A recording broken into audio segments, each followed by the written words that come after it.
Buenas tardes. Les agradecemos a nombre de nuestra presidenta, la doctora María Amalia León, la presencia de ustedes esta tarde en otro encuentro de tertulia y libros en la Mediateca. Esta tarde vamos a estar hablando de un tema apasionante, un género literario que ha venido disminuyendo significativamente entre las preferencias de lectura de los públicos. Tal vez tenga que ver con la premura de los tiempos que vivimos, tal vez tenga que ver con el hecho de que la misma falta de lectores ha provocado al mismo tiempo una falta de escritores de biografías, y esta tarde vamos a estar hablando con dos excelentes invitados, que son los profesores Faustino Medina, licenciado en Filosofía y Letras, con una maestría también en Lingüística Aplicada, y profesor de asignatura del área de Filosofía y Letras de la Pontificia Universidad Católica Madre y Maestra, fundador también del Taller Semil Literario y además autor de varias obras, entre ellas obras de poesía. Acaba de presentar un libro de poesía hace apenas 2 días bajo el torrencial aguacero que sacudió Santiago y por poco nos ahoga. Y también nos acompaña el profesor, historiador, politólogo Anthony Almonte Minaya, que ha venido siendo uno de los más asiduos defensores de este espacio por su constante asistencia y su poder de convocatoria. Anthony es profesor de Historia Dominicana, tiene una maestría en Historia Dominicana por la Universidad Autónoma de Santo Domingo y una licenciatura en Ciencias Políticas por esa misma universidad. Fue encargado del Departamento de Ciencias Sociales y profesor del Colegio La Salle en Santiago, miembro del Ateneo Amantes de la Luz y miembro de la Comisión de Efemérides Patria de la Universidad Autónoma de Santo Domingo, Recinto Santiago. Con ellos vamos a estar hablando esta tarde de ese género que como género literario tuvo en otros tiempos una importancia tremenda en la formación del carácter, y esa no es una palabra gratuita, porque una cosa es formar la mente, el pensamiento, y otra cosa es formar el carácter. José Martí decía: talento tenemos en América más que guásimas, carácter es lo que hemos menester. Y el carácter es lo que al final constituye la personalidad de un ser humano y también el carácter de una nación. No hay carácter nacional sin que hayan individuos con carácter. Y a esa formación se dirigían fundamentalmente las biografías. Vamos a estar hablando de distintas personalidades. Todos esos libros que están aquí delante son biografías, no vamos a tocarlas todas, tal vez de pasada se mencionen algunas, los grandes biógrafos. Yo particularmente les comentaba a los profesores de un hecho singularísimo en la historia de Occidente, de la cultura occidental, y es el impacto que tuvo una biografía. Que si algo en común tienen todos los grandes hombres de la cultura occidental en la vida militar, en la vida política y también en la vida social, ¿por qué no?, es que la mayoría de ellos, en un altísimo por ciento, se leyeron una biografía, Las vidas paralelas de Plutarco. Desde Bolívar hasta Washington, pasando por San Martín, Duarte, Martí, Máximo Gómez, hasta Luperón, todos se leyeron Las vidas paralelas de Plutarco. Aquí tenemos en la Mediateca del Centro León un ejemplar de Las vidas paralelas de Plutarco. El pretexto para hablar de las biografías lo constituye ese libro que está distinguido, el libro de Hugo Tolentino Dipp, Gregorio Luperón, Biografía Política. Nosotros tenemos la suerte de tener en el acervo bibliográfico de la Mediateca del Centro León la biblioteca de Hugo Tolentino Dipp, y dentro de esa biblioteca esa obra que singulariza a este importante escritor, historiador, político y literato dominicano. A partir de estos comentarios generales vamos a estar conversando con Faustino. Nos interesa muchísimo, le comentaba a Faustino en la reunión de coordinación de este espacio, su experiencia como profesor ante las aulas, ante los estudiantes y como profesor de literatura, para saber en los currículum de hoy qué tan importante es el estudio o la lectura de biografías para los estudiantes. Todos sabemos que en la primera edad, en la niñez, los paradigmas de los niños son los padres. Pero ya en la adolescencia, en esa edad de la rebeldía, se buscan otros paradigmas. ¿Qué solía pasar antes? Que no sucede ahora. Los padres se ocupaban de ponerle paradigmas de antes. Por lo general, biografías de grandes personalidades de la historia, de la política, de la ciencia, del arte, para que se inspiraran. ¿Qué ocurre hoy?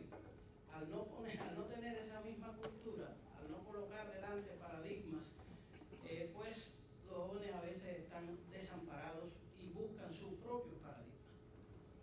Y esos paradigmas pueden ser cualquiera. Entonces, vamos a estar hablando no solo sobre las obras, sino sobre el impacto que tuvieron en siglos anteriores y lo que está pasando en este tiempo nuestro tan apresurado. Faustino nos va a comentar el tema de la biografía como género literario y Anthony va a estar hablando de la biografía y su impronta en la historia y específicamente la biografía que hoy nos convoca, Gregorio Luperón, biografía política. Profesor. Muchas gracias, Carlos. Muy buenas tardes para todos. ¿Cómo están? Qué bueno que están bien. Quiero decir, antes de entrar a lo que he preparado para esta actividad, que soy profesor de la UAS también. Profesor de la UAS, precisamente de la Escuela de Letras, y en la Pucamaima estoy en el Departamento de Estudios Generales. Y bueno, también tengo algunos grupos en ISPO 2 de literatura y de lengua y literatura. De lengua en el campo de la lingüística, ¿no? Y quería decir que Anthony también pertenece a Semiliterario. Él va a veces, pero sí está en nómina, sí, está en nómina. Sí, correcto. Bueno, para responder un poco la pregunta que planteas acerca de cómo está la biografía digamos, en los planes de estudio, bueno, lamentablemente la experiencia que tengo, yo estoy más vinculado al área de la literatura y de la lingüística. No, en los programas no se contempla como tal, por lo menos en los programas que he trabajado. Tal vez sería interesante revisar todos los programas, pero no se contempla el uso de biografía, lamentablemente, en estos programas. Estoy hablando de los programas que trabajo en las diferentes universidades. Hace mucho tiempo que no trabajo en el nivel preuniversitario, pero recuerdo que tampoco allí había, digamos, esa motivación, esa intención de trabajar biografías. Es posible que esa sea mi experiencia, es posible que otros profesores tengan una opinión distinta, que tal vez sus coordinadores, sus directores se hayan preocupado por trabajar la biografía como género y motivar la lectura de biografías en las aulas. Pero desde mi experiencia lamentablemente la situación es esa. Los grupos que trabajo, que bueno, son de escritura creativa, de literatura moderna y contemporánea, tal vez es un problema, y es que los programas están muy cargados. Que una asignatura como literatura moderna y contemporánea, en 3 meses y un poquito creo que no se puede trabajar, no se puede abordar.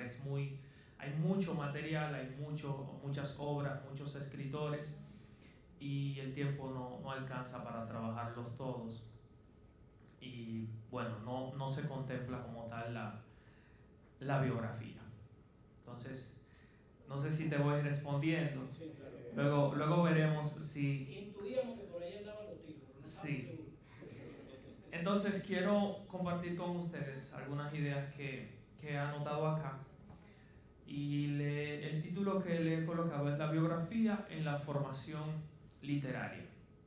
Bueno, quisiera empezar con una idea que me parece que leí en un texto de Roland Barthes, y es que el mundo está hecho de relatos. El mundo está hecho de relatos. Y esta idea, más que una observación estética, yo creo que es una afirmación ontológica, porque todo acontecimiento humano adquiere sentido cuando es narrado. En consecuencia, cada individuo puede entenderse como un entramado de historias, como depositario y transmisor de una memoria cultural que lo vincula con sus antepasados. En ese contexto, la biografía forma parte, como forma de narrar la vida, ha desempeñado desde hace mucho tiempo un papel esencial en la preservación y en la transmisión de la experiencia humana. A través de los relatos, las generaciones más jóvenes acceden no solo al conocimiento del pasado, sino también a los valores, emociones y aprendizajes que conforman la identidad colectiva. Quisiera intentar una definición de biografía, del concepto biografía, y es un texto narrativo que reconstruye el proceso vital de una persona. Sin embargo, como estaba mencionando anteriormente, tiene una función que trasciende la simple exposición de hechos cronológicos, porque reconstruye, digamos, de alguna forma, la historia de esa persona, y esa historia, si llega hasta nosotros, si nosotros la leemos, puede ayudarnos a cambiar nuestras vidas, a mejorar nuestras vidas. ¿De qué forma una biografía nos puede acercar a un texto literario?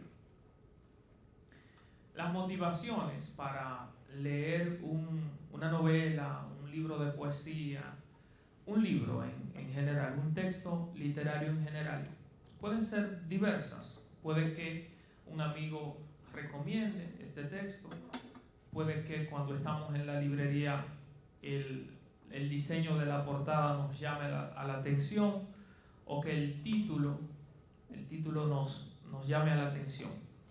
Sin embargo, leer la biografía de un autor puede ser la forma más eficaz para querer conocer su obra, para querer acercarse a la obra de ese autor. Un ejemplo que quisiera presentar, y no sé si ustedes la conocen, es El amante, una novela de Margaret Duras. ¿Cómo? La precisión. Sí. El amante de Margaret Duras es una novela que muchos críticos catalogan como autobiográfica. Y cuando uno conoce un poco de la vida de la autora, puede entender la estructura que tiene la novela, puede entender por qué se relata lo que se relata en la misma. Ella tuvo un romance con un señor, con un hombre mayor en su adolescencia, digamos, y esto es lo que se retrata en la novela El amante. De la misma forma, cuando nosotros nos acercamos a la literatura de Horacio Quiroga, tengo la experiencia sobre todo en la UAS, que me gusta asignarle cuentos a los estudiantes para luego trabajar los temas de lengua, la acentuación, temas diversos, ¿no? propios del área. los tipos de la clasificación de las palabras, las oraciones, bueno, lengua básica, lengua española básica.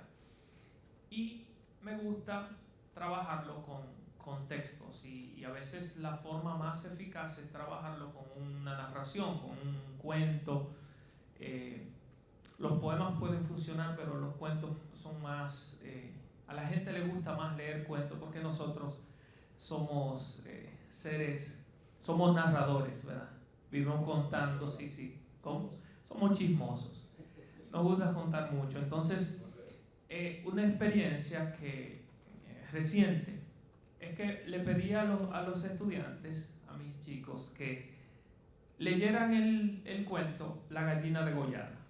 Tenían que leerlo y bueno, luego en el salón íbamos a hacer algunos ejercicios, analizar un poco el cuento y luego trabajar la parte gramatical, la parte de la lengua española. Y bueno, todos llegaron enojados porque no les gustó el cuento, porque mucha sangre, Y luego entonces cuando les hablé de la vida de Horacio Quiroga, de que su papá se suicidó, de que su primera esposa se suicidó, de que su padrastro se suicidó, el padre murió de otra manera, su padrastro se suicidó, su primera esposa se suicidó, él mató a un amigo accidentalmente, creo que estaban casando y entonces ellos comprendieron y de alguna forma empezaron a leer a Horacio Quiroga de manera diferente. Lo mismo sucedió, o algo parecido sucedió en la Pucamaima. Le pedí a los estudiantes que leyeran un poema de Charles Bukowski que se llama A la puta que se robó mis poemas. Y bueno, la mayoría dijo que no le gustaba el poema porque no había poesía. Y yo creo que sí, que los muchachos están aprendiendo y realmente no hay esa poesía que nosotros estamos acostumbrados a ver en poetas, digamos, diferentes, con otro estilo. Pero luego vimos un video en el que se recogía un poco de la vida de Charles Bukowski y cuando ellos entendieron o reconocieron que Bukowski fue maltratado por su padre cuando era niño y que luego recibió mucho rechazo porque una enfermedad tuvo una erupción en el rostro exacto, lo desfiguró y los adolescentes, los compañeros se burlaban de él, lo maltrataban y él siempre estaba a la defensiva, entonces como que entendieron y de alguna forma comprendieron por qué Bukowski pertenece a este realismo sucio, a este realismo que no busca la belleza en las construcciones poéticas, sino más bien expresar su cotidianidad o lo que sentían. Sí. Otro ejemplo también de cómo nosotros al conocer la vida de un autor podemos entender un poco su mundo, sus creaciones, es el caso de Gabriel García Márquez. Cuando estuve preparando, investigando, recordé, porque en la universidad cuando trabajamos literatura hispanoamericana se mencionó, pero la abuela de García Márquez era una narradora, le gustaba contar historias, pero esas historias eran fantásticas, eran historias digamos, sobrenaturales, de cosas, y además ella interpretaba los sueños y organizaba la vida de todos los familiares a partir de los sueños que ella iba teniendo o los sueños que tenía algún familiar.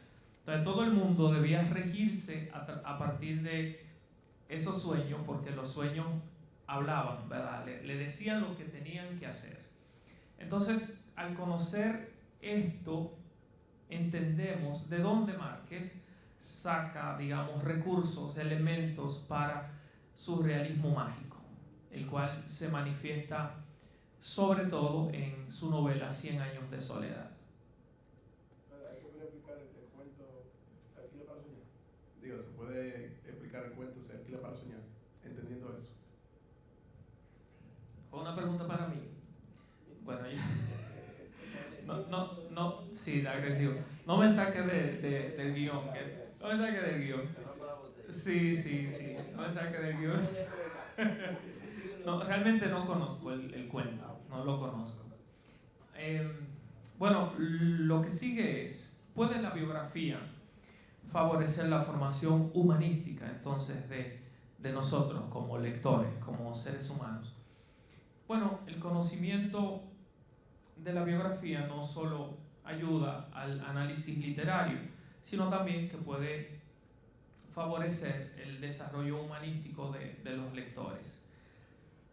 Por ejemplo, Federico García Lorca era, además, en sus primeros años estudió música.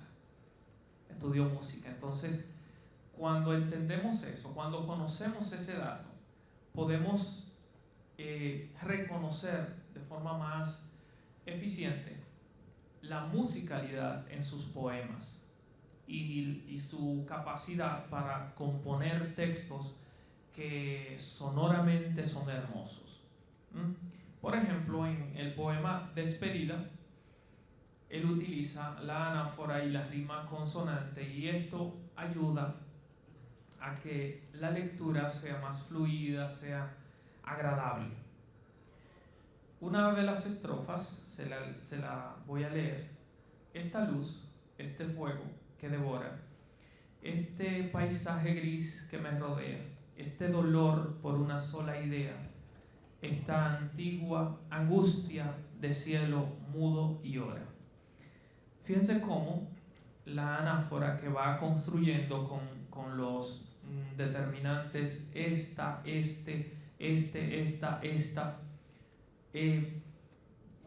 sí marca un ritmo, y si aquí hay personas que son músicos, ¿verdad?, pueden entender mejor que nosotros todo esto. Y luego la rima que va construyendo al final con devora, rodea, idea y hora. De la misma manera, hay un autor que a mí me pareció importante mencionar, que es Henry David Thoreau. ¿Está bien la pronunciación? Correctísimo. Gracias. Exacto. Este señor, que seguramente ustedes lo conocen, algunas personas lo conocen, decidió en un momento de su vida retirarse a un bosque al lado del lago Walden en 1845. ¿Y a qué se fue para allá? Bueno, a contemplar la naturaleza. Él decidió abandonar la ciudad, abandonar la comodidad de la ciudad para contemplar la naturaleza. Y bueno, ahí hizo una cabaña. Él mismo construyó una cabaña y ahí se quedó un tiempo. Y luego entonces pudo escribir unos textos importantes. Pero, ¿por qué lo menciono? Porque leyendo la biografía de Henry David Thoreau, nosotros podemos entender que a veces, la mayoría de las veces, necesitamos hacer una pausa, irnos más lento, porque y es algo que le menciono a mis estudiantes, nosotros no observamos lo que tenemos a nuestro alrededor. No vemos el color de las hojas, que no son iguales. El color no es igual. El color de las rosas, el canto de los pájaros. Y bueno, todo eso nos pasa de largo, porque nuestra vida parece una película a alta velocidad. Y leyendo esta biografía, nosotros podemos recordar eso, que debemos irnos más lento, disfrutar más de los momentos. Y Y bueno, una vida puede inspirar a toda una generación. Yo creo que sí, que todo lo que yo he ido mencionando va en ese sentido. Pero quiero mencionar a otra mujer que es Sor Juana Inés de la Cruz. Esta mujer, además de ser una escritora, una poeta y religiosa, además debemos destacarla y debemos conocer su vida porque pueden apagar la música, por favor. O ponerla bajita, ¿verdad? Que suene así de fondo. Parece que el técnico de audio que no está saboteando. Bueno. Decía que es importante destacar a Sor Juana Inés de la Cruz porque además de todas sus atributos intelectuales, también se preocupó por defender el derecho que tenían las mujeres al estudio, a la formación. Y hay como un diálogo interesante que ella plantea con un señor, un obispo, no lo coloqué, lo tenía y lo quité porque. Pero ella le responde a ese obispo en un texto que se llama Respuesta a Sor Filotea de la Cruz. Y en este texto ella dice, bueno, debemos permitir que las mujeres estudien porque el estudio no solo le es lícito, sino también muy provechoso. Hay otra jovencita que se llama Malala Yousafzai, que aunque la diferencia temporal es mucha, pero también es importante mencionarla, ella no es escritora, es una activista que en 2014 ganó el Premio Nobel de la Paz y es la persona más joven hasta ahora en ganar este premio, porque ella se opuso al régimen talibán para defender la educación de las niñas. Entonces, reitero, leyendo su biografía uno puede inspirarse, uno puede, cambiar la manera de cómo vemos el mundo. Por último, quiero mencionar a Víctor Hugo, que además de ser un genio de la literatura, también fue político, me parece diputado primero, luego fue senador, y él en su ejercicio político se preocupó por defender los derechos humanos.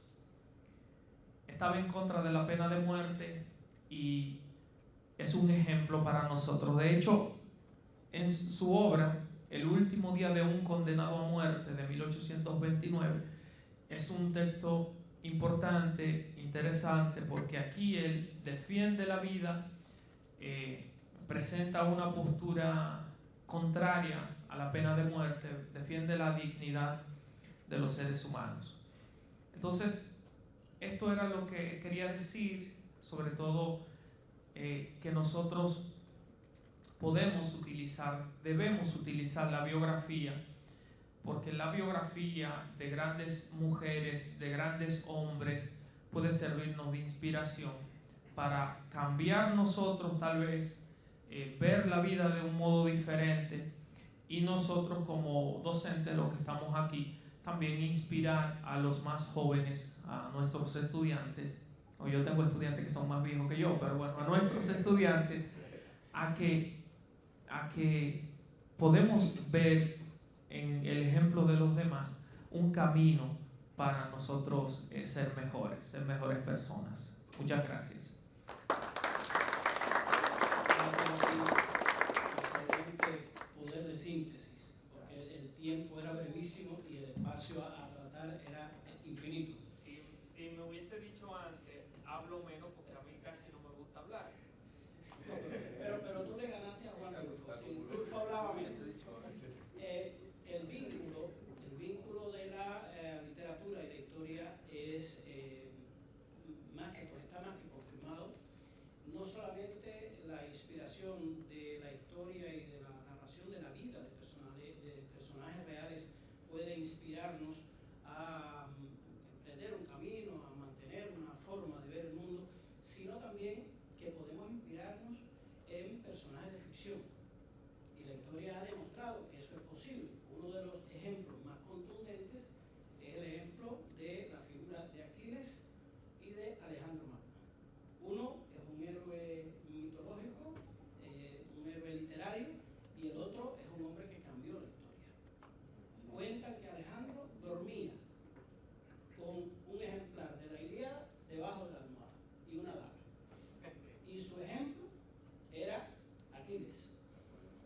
era su alter ego. Habiendo sido discípulo de Aristóteles, ¿verdad? La enseñanza de Aristóteles influyó en él, pero más que la enseñanza de Aristóteles influyó en él su admiración por Aquiles. Quería ser como Aquiles y acabó superándolo. Porque este muchacho, que en el plazo de 10 años conquistó medio mundo conocido,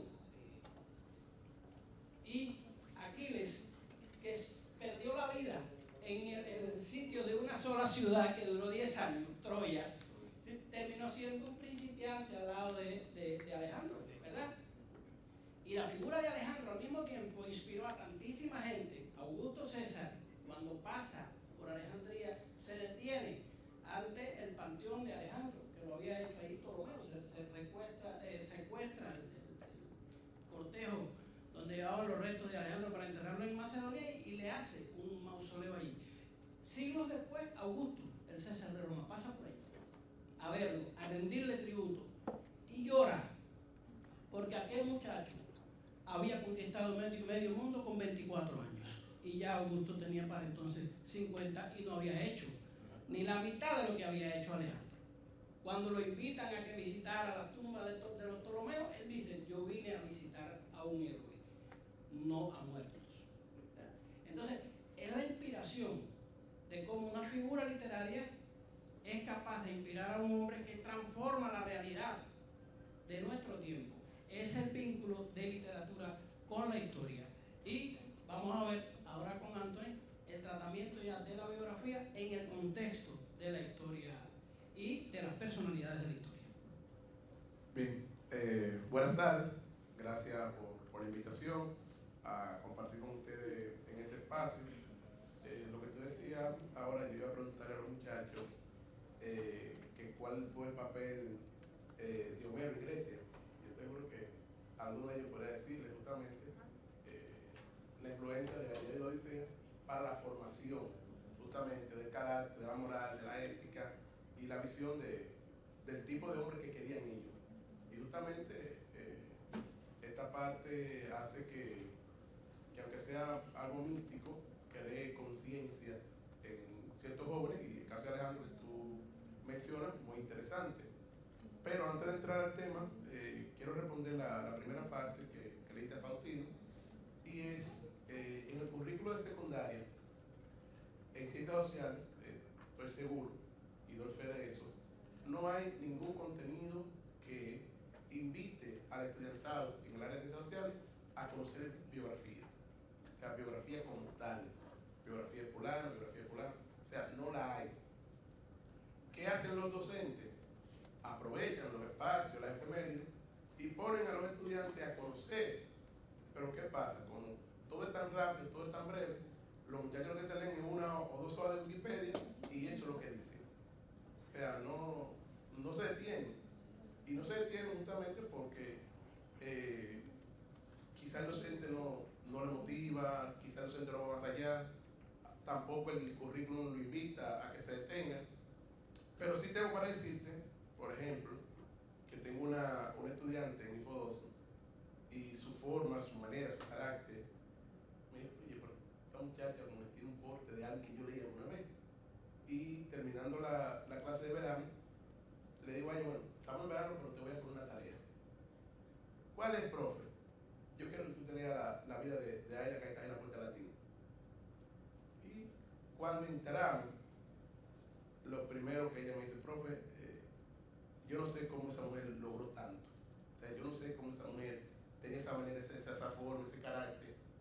Y yo le dije a ella: mira, yo no conocía a ella.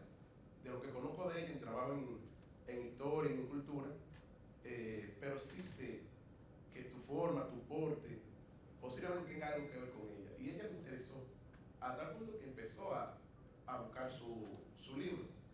Y lo que quiero decir con esto es que el ver una figura, trabajar en la escuela especialmente, va a depender mucho del docente. Y si los docentes son los que motivan, los que invitan a que los estudiantes vean otras cosas, eso ayuda. Y eso ayuda para que los estudiantes puedan tener a quién seguir. Porque hay muchas características de hombres y mujeres que hoy son grandes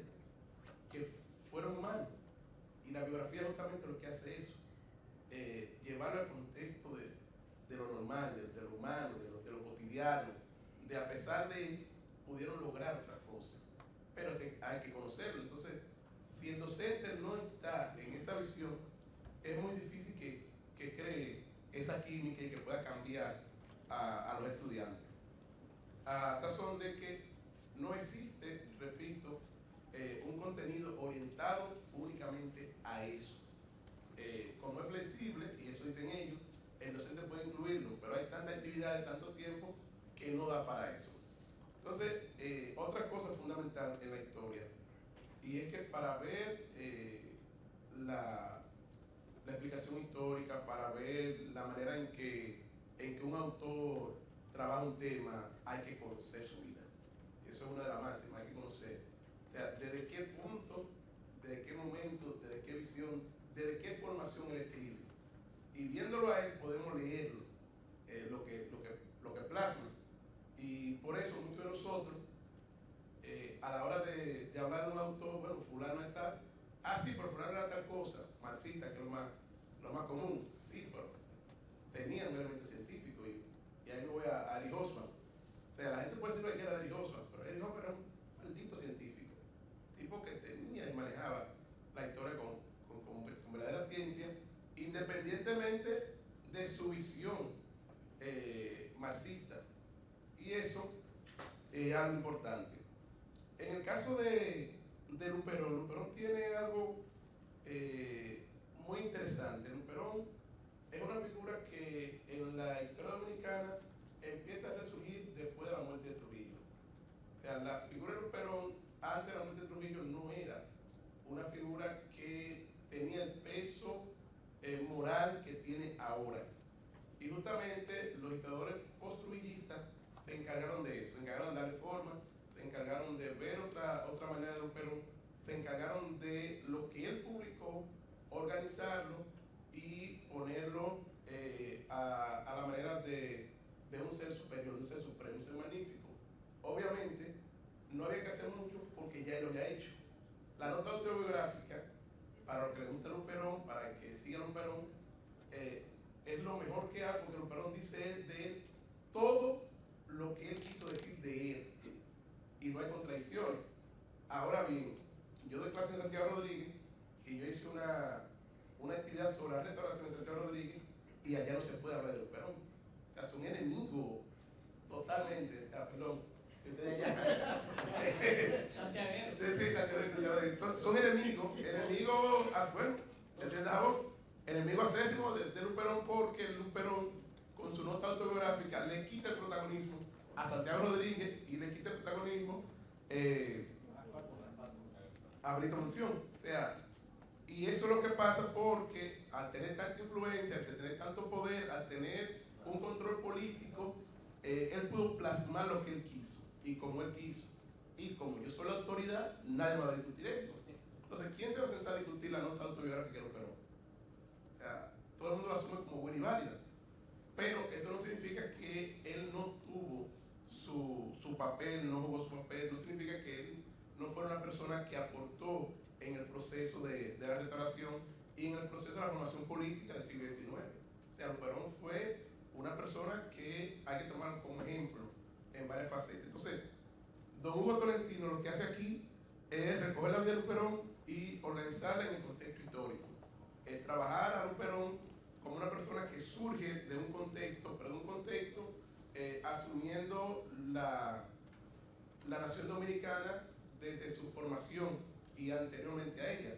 O sea, todo siglo XIX, él recrea la historia del siglo XIX, recrea la gestación del Estado Dominicano, y en esa gestación del Estado Dominicano, él pone en contexto a Luperón, dónde nace, cómo nace, quién es, de dónde viene, cuáles son sus padres, cuáles son las afinidades que tiene. Algo que tiene Luperón, y los católicos, los cristianos podrían asumir igual, es que Luperón es igual que Jesús, porque de los primeros años sabe poco. De los primeros años se pierde, y Luperón como a los 23 años aparece en el escenario político, pero ese está perdido. Entonces, don Hugo trata de recrear eso, y trata de ver la vida de Luperón como una de las figuras más importantes del proceso de consolidación de la identidad dominicana, pero también del Estado Nacional a partir de la restauración. ¿Por qué? Bueno, porque hay una concepción de que el verdadero Estado Nacional es justamente el que se gesta después de la guerra restauradora. Para algunos historiadores, que yo no sostengo eso, ellos asumen que el Estado Dominicano se funda justamente en la gesta restauradora, porque hay una conciencia nacional y otro elemento que más adelante podemos ver. Pero en este caso, don Hugo lo que hace eso. Pero aparte de eso, otra cosa que es importante, y es que no solamente Luperón, sino también otras figuras que fueron fundamentales en el siglo XIX, la vida de ellos se ha tenido ajena a los procesos. Y hay un texto del profesor Roberto Casal que recoge así mismo los pensadores decimonónicos, figuras del siglo XIX que cuando uno la mira fueron gente ejemplares, fueron gente que aportaron en diversas facetas, pero de manera intelectual muy puntual, que son hombres y mujeres de ejemplo en la sociedad dominicana. Y en el caso de la biografía, es importante ver eso, porque la biografía nos va a decir, y lo que decía al principio, es que esta persona que creemos excepcional es un humano, comete errores. No sé aquella versión, pero en esta versión, don Hugo empieza con una de las grandes frases de Martí. Aquí le... Sí. A ver. El sol quema con la misma luz con que calienta. El sol tiene manchas. Los desagradecidos no hablan más que de las manchas. Los agradecidos hablan de la luz. Y en el caso, en esa versión del 77, es el epígrafe que usa para introducir el texto. Entonces, en el caso de don Hugo solamente es agradecido. Solamente ve lo bueno que hay en Luperón, no lo maltrata, algo importante, y trata de ponerlo a la altura que él entiende que es Luperón, y por eso digo que Luperón se construye a raíz de esto. Y no solamente de esto, porque una de las primeras obras que pone a Luperón en contexto de la restauración es justamente esta. De manera breve, ¿cómo surge? Bueno, don Hugo dice que regresa del exilio en el 62, Bosch gana ya las elecciones en el 63, en el centenario de la restauración, se hace un concurso y don Hugo somete un ensayo de 40 páginas. Ese ensayo se llama Perfil Nacionalista de Gregorio Luperón. Y algo que dice muy jocoso, lo dice en su entrevista, también lo menciona aquí en el texto, es que cuando él gana el premio por el Perfil Nacional de Gregorio Luperón, hay uno de los jurados que no quiso firmar el acta. Porque, bueno, sabe que los premios son anónimos, y se habla después y se dice que cuando conocieron que era don Hugo el ganador, se negó. Y una de las cosas que dice, lo dice don Hugo textualmente, que porque él entendía que Hugo era comunista. Y se negó, y incluso el profesor Juan tuvo que llamar a Rodríguez de Moris. ¿Y qué pasa? No, que no.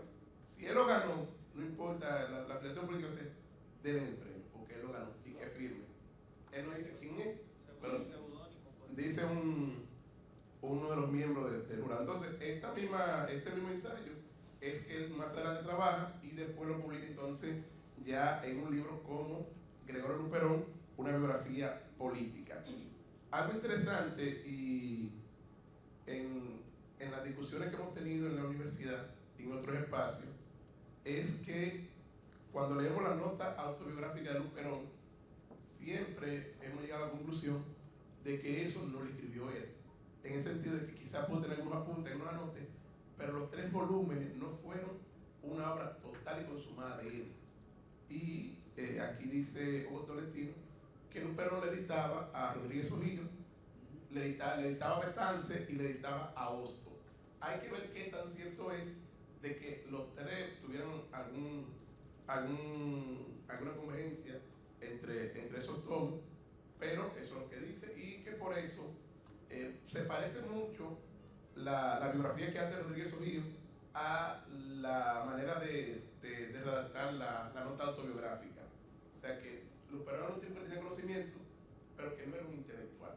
Entonces, volviendo a otro elemento, no solamente Luperón, el siglo XIX tiene grandes figuras en la historia dominicana y esas grandes figuras se van a poner de manifiesto. Y la biografía puede ser algo que puede magnificar o puede dañar una figura. Posiblemente la mayoría no esté de acuerdo conmigo, y lo voy a decir como quiera, es que la biografía que pone en dimensión justa y en contexto de lo que es Juan Pablo Duarte, la tiene Joaquín Balaguer, el Cristo de la Libertad. A la gente no le gusta porque que esto.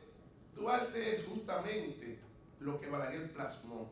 Hoy en día Duarte es eso, un ser supremo, inacansable, por allá arriba, una cuestión que lo tenemos en las efemérides, lo queremos seguir, pero nadie lo imita en discurso, pero en su accionar es demasiado sublime para imitarlo.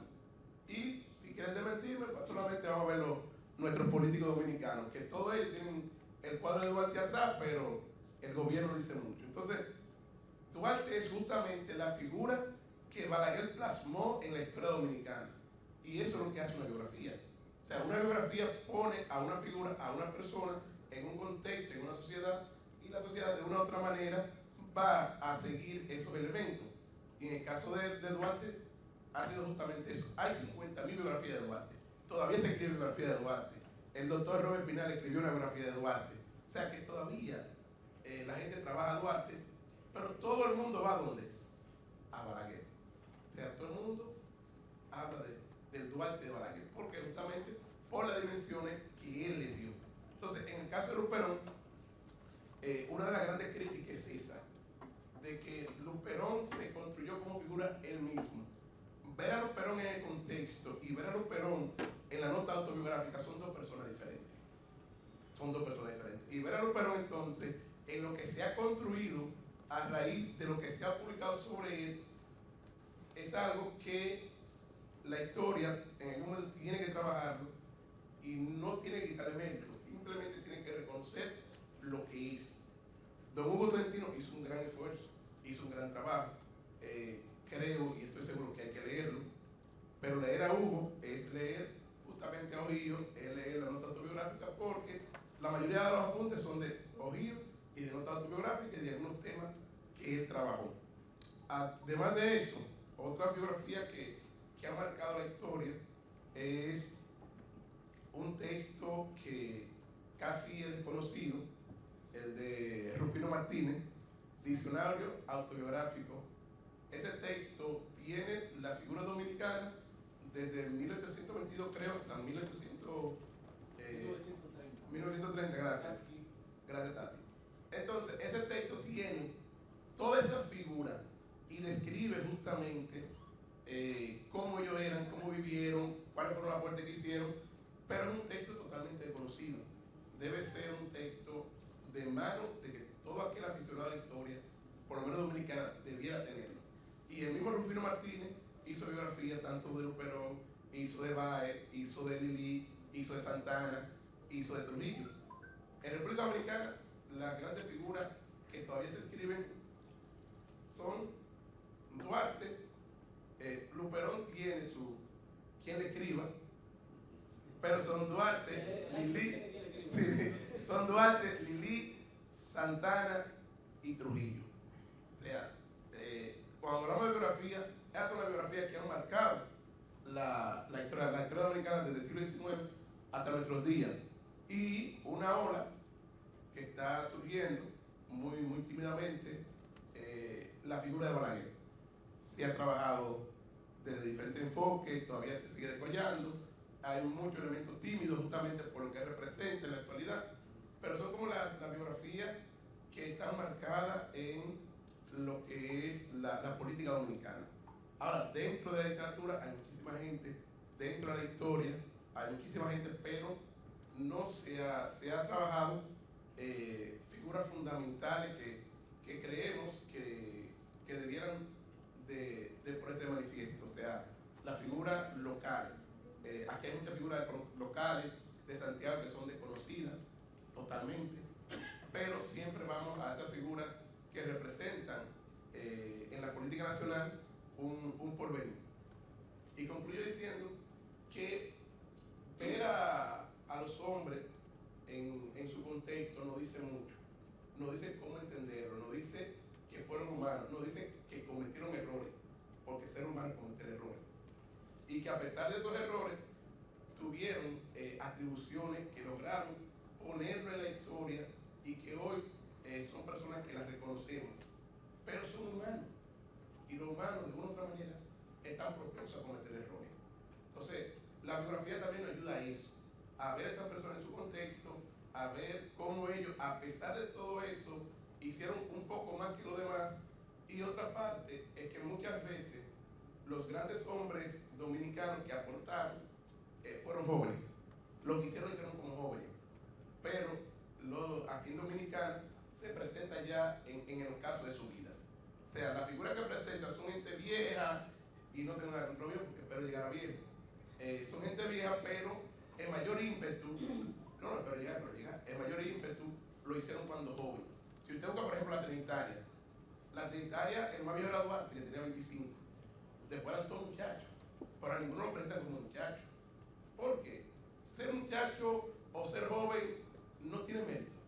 Entonces, sería bueno ver a los jóvenes dominicanos de la historia justamente en el contexto de la juventud, y ver que si la juventud puede aportar, y que si la juventud puede hacer parte, y que si la juventud puede cambiar la historia. Muchas gracias, Antonio. Eso que acabas de decir es ley de vida. A los viejos les gusta contar la historia, a los niños les gusta escuchar la historia, y a los jóvenes les toca hacer la historia. Eso es ley de vida. Entonces, y con las grandes figuras suele suceder en todos los continentes y en toda la época lo mismo. Que a la gente le gusta más citarlo que leerlo.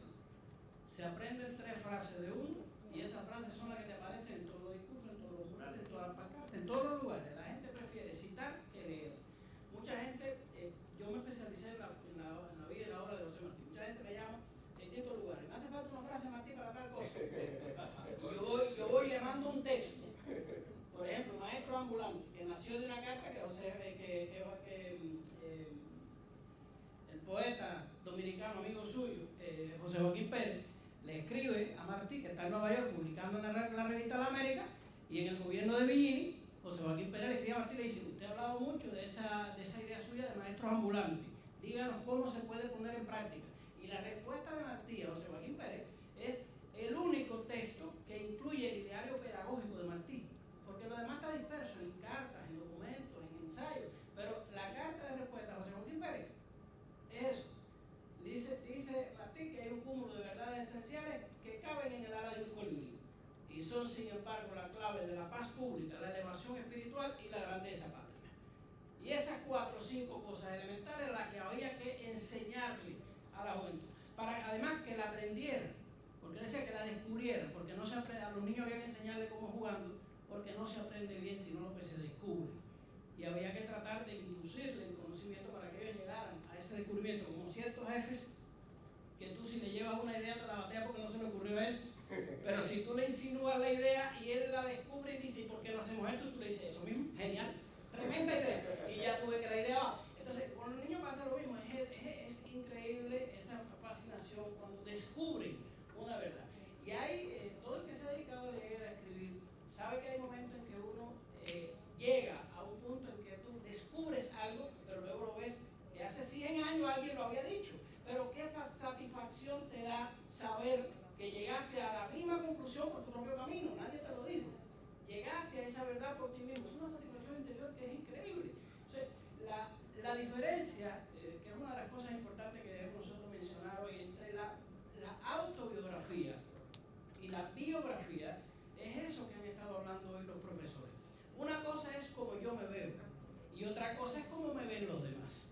Cuando yo voy a hablar de mí, por supuesto que voy a hablar bien de mí. Decía Martí, las ciencias del hombre, las ciencias que se dedican al estudio del hombre, psicología, sociología, filosofía, van a tener siempre un obstáculo formidable: el propio hombre, porque nadie revelará jamás sus horas de tigre, de zorro y de cerdo, ¿verdad? Entonces, una autobiografía y otra cosa es la biografía. O sea, esta biografía de Augusto Tolentino, que además tiene un apellido que no es casual, es una biografía política. Hace varios años yo escribí una biografía de Martí. Yo dirigía en Cuba los proyectos martianos y necesitaba que los jóvenes se fijaran en un Martí que no era el que se daba en la escuela. Porque el Martí que se daba en la escuela más o menos es lo que ustedes decían aquí. Es decir, tal pareciera que Duarte, Martí, Bolívar, Luperón, Washington, Napoleón, toda esta gente nacieron siendo ellos. Y es importante que los jóvenes sepan que nacieron siendo seres humanos como cualquiera de nosotros, que cometieron errores, que aprendieron, que sufrieron, que lloraron, porque entonces se parece más a mí. Lo otro es una figura de mármol o de bronce inalcanzable, a la que hasta reverenciarlo a veces, si no lo conoces, pareciera ridículo o algo obligatorio.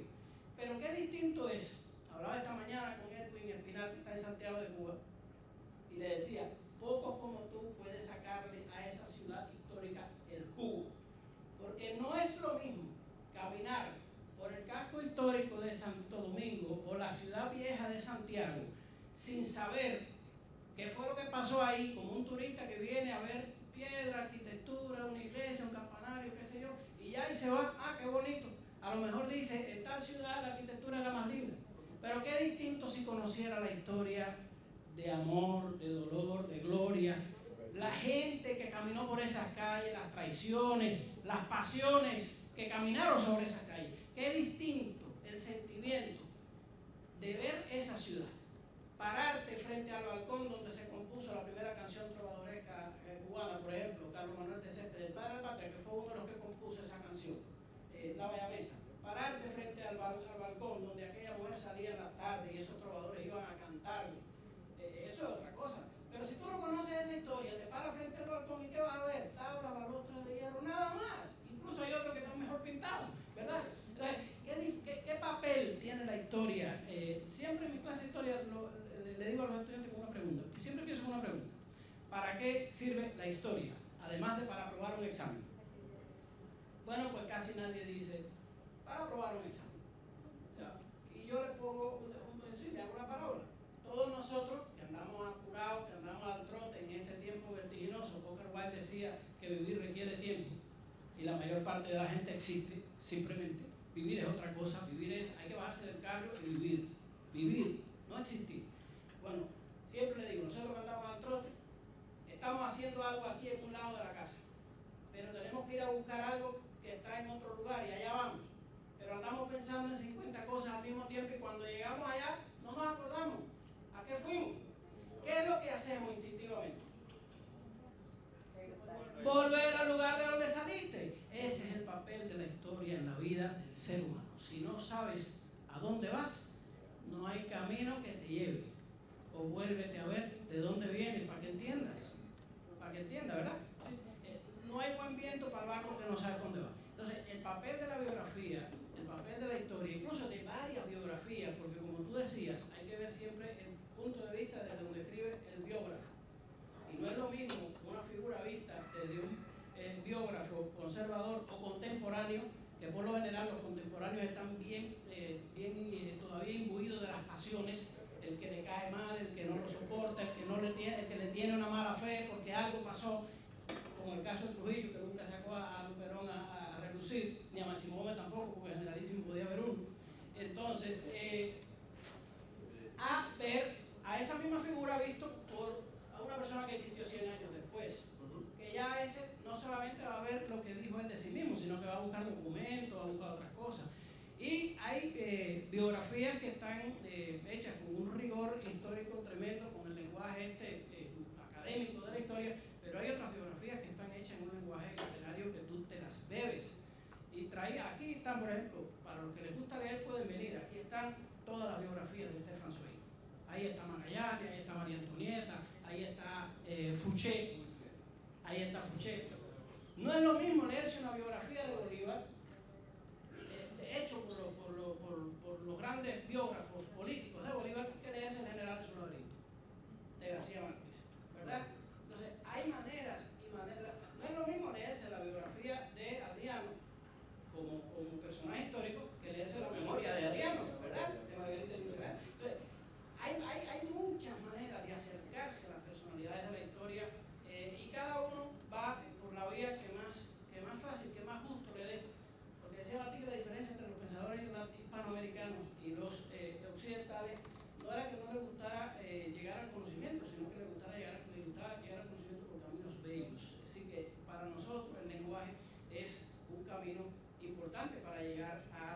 saber, llegar a conocer.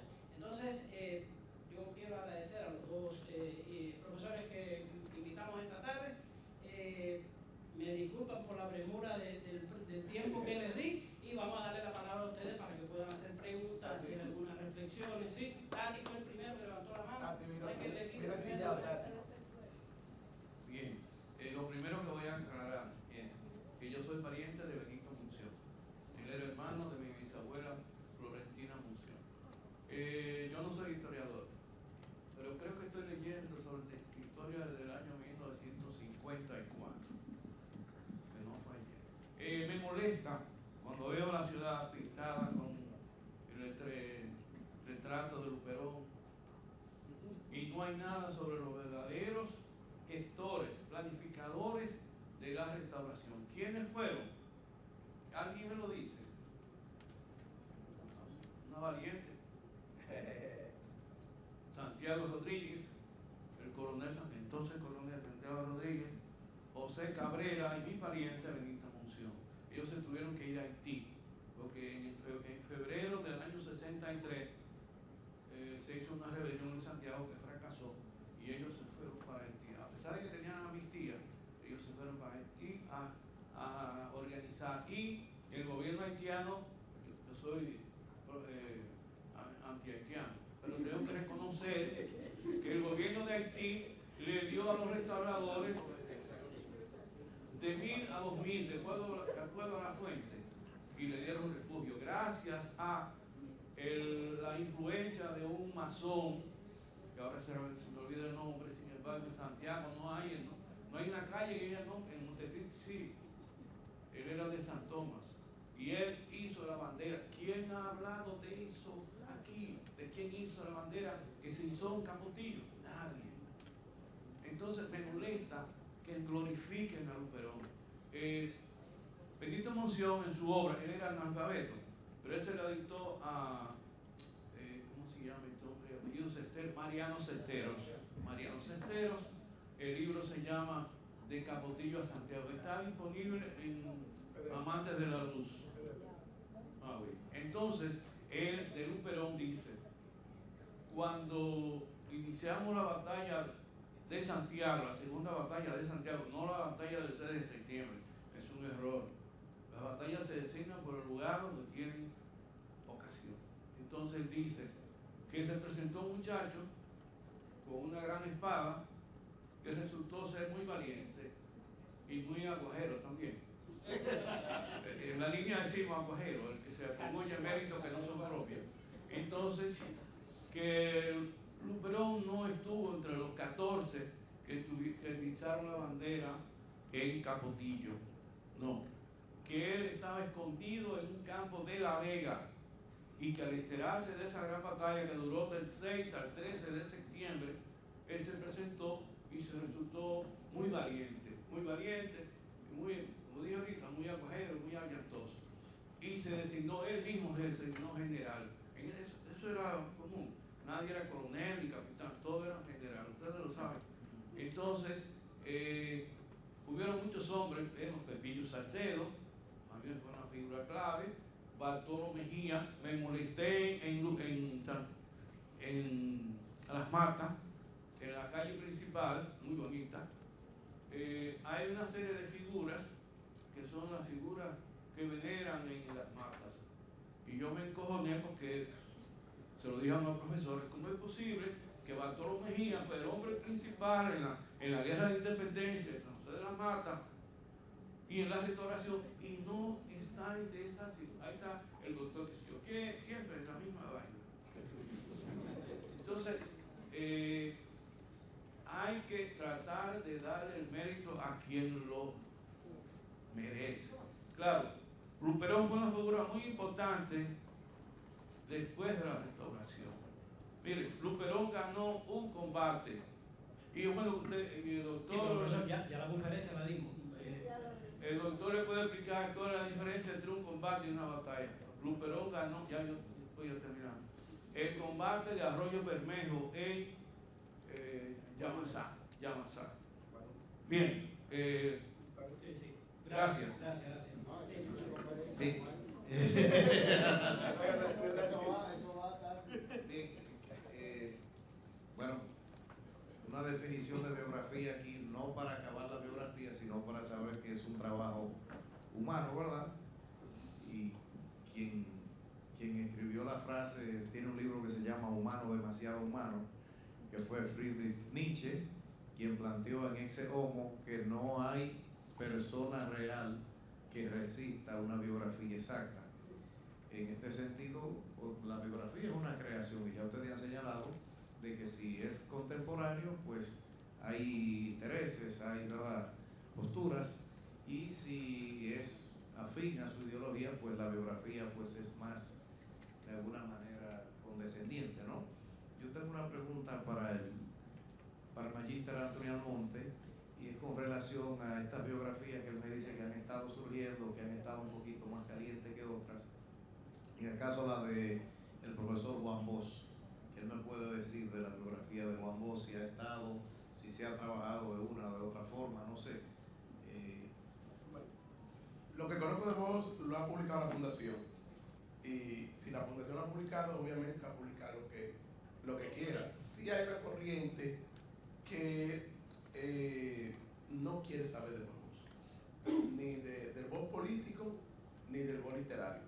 Porque, bueno, el otro día en Facebook, una discusión sobre eso, un joven escribió unas consideraciones que él tenía sobre un vos y lo acabaron. O sea, lo acabaron porque él, de las pocas cosas que dijo es que han obligado a leer los cuentos malos de vos, para que tenga una idea.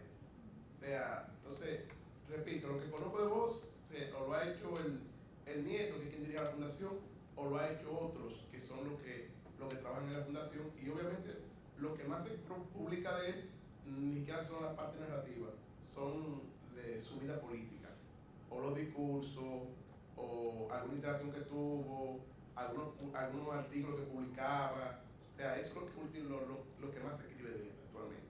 Pero repito, hay una corriente que no quiere saber ni del voz político ni del voz literario, porque muchos dicen que el voz de 65 fue un voz cobarde, pendejo, y lo justifican. Y que el hecho de irse del PRD y fundar el PRD también tiene unas cuestiones que nadie podía estar por encima de él. Son de las cosas que dicen. Hay que ver qué tan cierto eso de lo que dicen. Pero sí también, repito, hay una tendencia que quiere quitarles mérito. Mi visión, para mí, el siglo XX no ha parido un político más íntegro que vos, para mí. Eso soy yo. O sea, vos es la figura ética que debería ser un político dominicano. Pero no todo el mundo lo ve así, justamente por la afinidad partidaria que la gente tiene, y la afinidad partidaria le quita la visión objetiva sobre cualquier figura que tú quieras decir. O sea, si yo soy del PRDista y tengo ese resentimiento, o soy peñagomista, que desde que rompieron en el 73, vos y Peña nunca más se juntaron, después que vos lo apadrinó, lo ayudó, lo asumió como parte de su familia, pero ese rompimiento fue tal que nunca más pudieron reunirse en ningún sitio. Entonces, esa gente que son muy de Peña no quiere saber de vos. ¿No será también por la exposición que han hecho de su figura, los años de su partido, de gobierno? No, es que todo el mundo lo ha hecho. Por ejemplo, yo critico lo que se ha hecho de Peña. O sea, eso es asqueante lo que se ha hecho de Peña en este gobierno. O sea, Peña no ha hecho nada políticamente por este país. No fue presidente, no aportó en nada para transformar políticamente desde la estructura de poder. Pero este gobierno, como está en el poder, ¿qué ha hecho? Una figura de democracia, una figura que aportó, una figura que ha sido de la transición democrática del país. O sea, todo lo que tú quieras ver, el partido que está de turno tiene su figura. Y yo digo, lo asumo, que lo que ellos hacen de Peña es justamente pagando el sufrimiento que ellos mismos le provocaron a Peña. Porque Peña nunca fue bueno para ellos, la cúpula entera, para ser el presidente. Pero sí siempre fue bueno para amarrar y que otro asuma. Pero con vos pasó lo mismo. Mucha gente del PLD que entró nueva quiso magnificar a Tata justamente por la deuda moral y ética que tenían. Pero la gente de la base, de la primera estructura del PLD, los Vido Medina, los Miguel Coco, gente fuerte, conocían la estatura de Balaguer, de Peña, de Bosch, y siempre tuvieron a Bosch en la justa dimensión. O sea, no lo magnificaron hasta tal punto que hay ciudades, que hay hospitales, que hay farmacias, que hay escuelas, que hay clínicas, que hay letrinas, o sea, de todo. Pero es pagando una deuda moral, ética que ellos tienen con la figura, con el maltrato. Y lo mismo pasa con Peña en este gobierno. Y hablando de biografías, yo les sugiero a los jóvenes que se lean la biografía de que Juan Bosch hizo sobre Bolívar. Simón Bolívar, biografía para escolares. Muy buena biografía. Sí, usted había pedido la palabra. Y, ok, usted y luego usted. Sí.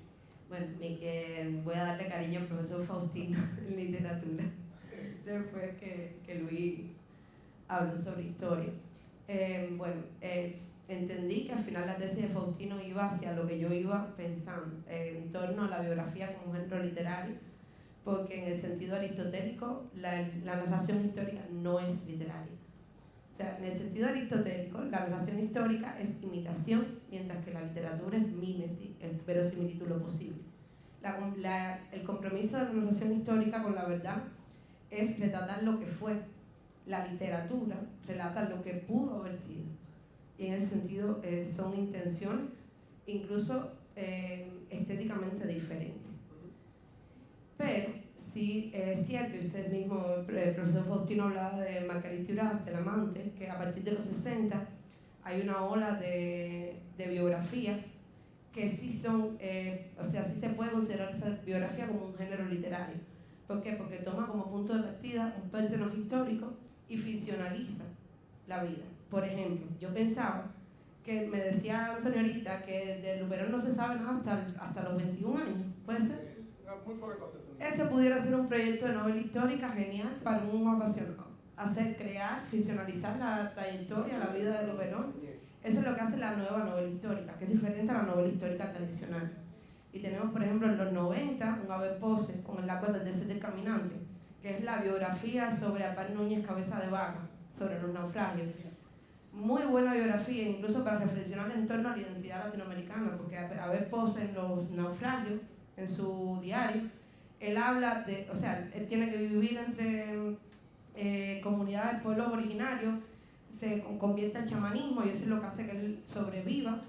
Ellos tienen que devorar un caballo para sobrevivir y hay un momento que es de completa decadencia identitaria, que él dice que ya no es español, pero tampoco es indígena, que él es algo más, y ese algo más sería lo que es la identidad latinoamericana. Entonces sí hay una reflexión histórica, pero parte de una ficción, de una recreación ficticia de la vida. Tenemos en Puerto Rico un López Nieves. ¿Cuál es el nombre de López Nieves? El de Ciudad Seba. El de Ciudad Seba. Bueno, que tiene El corazón de Voltaire, El silencio de Galileo, que hacen lo mismo con estos personajes. Luis López Nieves, exacto. Y en ese caso sí podemos hablar como tal de biografía como género literario. Independientemente de eso, soy partidaria de que para mí la biografía es uno de los géneros históricos más cercanos a la literatura, justamente por el acercamiento al lenguaje y por el sesgo del historiador, por la pasión. Lo mismo la baja como la alta, el odio como el amor, para laudar o para desmitificar. Entonces, era eso. Gracias. Muchas gracias. Sobre eso, Camila dice que la literatura llega hasta donde se queda la historia. O sea, que donde termina la historia, empieza la literatura. Y hace referencia... Hay que llenar ese vacío. Sí. Ese vacío con lo que pudo. Y hace referencia, no recuerdo justamente con quién es, no sé si con Denis Canor, que con una imagen de Dante, de uno que trancaron, y la historia dice que lo trancaron ahí, su familia ahí, y no sabe más nada. Entonces Dante lo recrea que él se fue comiendo la cabeza de sus hijos dentro trancado, pero eso es literatura. O sea, y tiene lógica, y tú lo ves y funciona. Muy bien, muchas cosas interesantes en esta tarde. Yo también como profesor comparto mucho de lo que aquí se ha dicho, muy especialmente porque entiendo que la biografía en la República Dominicana ha sido una biografía contada desde el poder. Ha faltado honestidad, autenticidad en muchos grandes, pero también muchos otros creo que lo han hecho con suficiente honestidad, no todo está perdido. Hay mucho mito, mucha hipérbole, y ha faltado como esa presentación auténtica de esos hombres y mujeres que forjaron nuestra identidad. También creo que hay muchas ausencias, porque, no sé, un hombre que inventó el primer aparato para cruzar el Mar Caribe, se llamó Tirso García, en los 80, nadie ha escrito sobre eso. Entonces, sin denostar, por supuesto, los presidentes y nuestros hombres que han luchado por nuestro país, falta todavía esa cotidianidad a la que usted hacía referencia, que también es construcción de identidad. Aquí estamos al lado de los Pepines. Esa mujer llamada Silvia Pepín, una de las grandes educadoras, esas biografías merecen ser contadas. Y yo quiero que los estudiantes míos tengan esos materiales para que investiguen, para que indaguen, para que inclusive cuestionen y puedan a lo mejor verse reflejados en esas personas que, más allá de vos, de Peña Gómez, coincido totalmente contigo, hay como una sobrepeñagomización con poco sentido en este país. Entonces creo que sí que debemos sincerizar a nuestros héroes, pero también mirar esos Hidden Bodies como una serie, cuerpos invisibles, o esos que no están ahí que nadie cuenta, para también hacerlos visibles. Gracias. Fíjense que no nos lo propusimos, pero cuando hemos hablado de biografía nos hemos acercado siempre a las personalidades de la historia política y militar. No hemos hablado aquí de la biografía de científicos, no hemos hablado de biografías de personalidades del arte, de la cultura en general. La inspiración que está latente en el ser humano es lo que va a ser grande una biografía. Porque al que no le interesa la política se puede encontrar con toda esta biografía que no le va a interesar ninguna. Pero al que le interesa el arte, al que le interesa la literatura, cuando se encuentra la biografía de un cineasta, de un pintor, de un bailarino, de una bailarina, de un mago, al que le interesa la ciencia, la biografía de Einstein, la biografía de Newton, de cualquiera de los otros grandes científicos y de las mujeres que han trabajado en la ciencia, van a vibrar, porque al final de eso somos vibración, somos energía en movimiento, y vamos a vibrar con aquello que esté en la misma frecuencia nuestra. Y por eso es importante que veamos la biografía en toda su amplitud, pero suelen ser biografiados por lo general personalidades que han marcado hitos en la política o en la vida militar. Yo hablaba aquí de las vidas paralelas de Plutarco, donde Plutarco va haciendo una comparación entre una personalidad de Roma y una personalidad griega, ¿verdad? Pero esa biografía que se leyó medio mundo puede compararse también con las biografías como la de Napoleón, por ejemplo, que también se la ha leído, la biografía de Washington, la biografía de Bolívar, pero se han leído menos otras biografías de personalidades que han estado y que han hecho contribuciones más grandes tal vez a la humanidad, porque han sido contribuciones en la medicina, han sido contribuciones en la ciencia, que le han valido bienestar, mejoría, desarrollo, adelanto a la sociedad. Y al final es nuestro deber poner a la juventud en poder de todo ese conocimiento acumulado. Somos herederos de todo lo que han pensado, que han creado, han descubierto, hombres y mujeres que nos precedieron. Es decir, educar es eso al final, es poner al ser humano a la altura de su tiempo y no dejarlo por debajo de él, como decía Martín, pues si no tenemos que empezar otra vez de cero. El hombre y la mujer, el niño y la niña que están naciendo ahora, a esta altura del siglo XXI, no pueden empezar a leer de cero otra vez. Entonces, es visión de lo que estamos hoy, maestros, educadores sociales, padres, familia, amigos, contertulios, compañeros, gente de barrio, vecinos, tratar de asomar a los jóvenes a ese caudal enorme de conocimientos de los que son legítimos herederos. Nunca tuvimos tanta información al alcance de la mano y nunca estuvimos tan mal preparados para aprovecharla. Tenemos el conocimiento humano aquí y agarramos esto para hacer memes. Sí. Aprovechemos lo que tenemos en nuestro tiempo, ¿verdad? Entonces, ¿qué va a pasar con nosotros dentro de 30 años? ¿Quién nos va a curar un mal? ¿Quién nos va a operar en un hospital? Si hoy todo el mundo quiere ser influencer. lo dejo con esa tarea. Yo creo que ha sido una tarde muy... vamos a dar la última palabra.